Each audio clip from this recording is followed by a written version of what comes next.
Hello, ഇന്ന് നമ്മൾ discuss ചെയ്യാൻ പോകുന്നത് ഹാപ്റ്റിസിറ്റി എന്ന് പറയുന്ന ടേമാണ്. എന്താണ് ഹാപ്റ്റിസിറ്റി?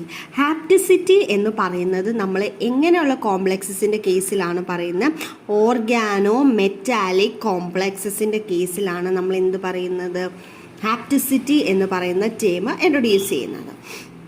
സോ എങ്ങനെ നമുക്ക് ഈ ഹാപ്റ്റിസിറ്റിയെ ഡിഫൈൻ ചെയ്യാമെന്ന് ചോദിച്ചു കഴിഞ്ഞാൽ, എത്ര കാർബൺ ആറ്റത്തിലേക്കാണ് ഒരു ഓർഗാനോ മെറ്റാലിലെ മെറ്റൽ, സെൻറ്റർ മെറ്റൽ എത്ര കാർബൺ ആറ്റത്തിലേക്കാണ് അറ്റാച്ച് ചെയ്യപ്പെട്ടിരിക്കുന്നത്, അതിനെ ബേസ് ചെയ്തിട്ടാണ് നമ്മൾ എന്ത് പറയുന്നത്?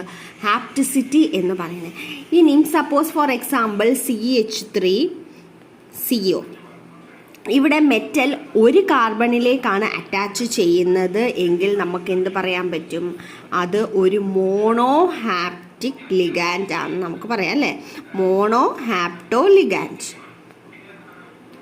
ഇനി 2 കാർബണിലേക്കാണ് ഈ മെറ്റൽ സെൻറ്റർ അറ്റാച്ച് ചെയ്തിരിക്കുന്നതെങ്കിൽ നമുക്ക് എന്ത് പറയാൻ പറ്റും? ഡൈ ഹാപ്റ്റോ ലിഗാൻഡ് എന്ന് പറയാൻ പറ്റും. ഇനി 3 കാർബണിലേക്കാണെങ്കിലോ ട്രൈ ഹാപ്റ്റോ ലിഗാൻഡ് എന്ന് പറയാൻ പറ്റും.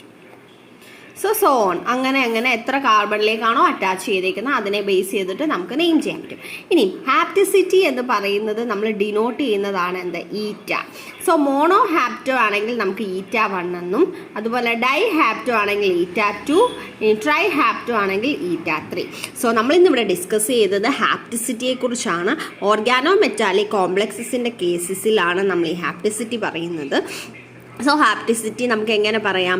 Number of carbon atom of an organic ligand which are directly attached to the metal in an organometallic complex എന്നെയാണ് നമ്മൾ എന്ത് പറയുന്നത്? is called hapticity of the organic group എന്ന് പറയുന്നത്. Based on the number of carbon atom attached to the metal center, we can classify it as monohapto, dihapto, trihapto. Hope it was clear for you. Thank you.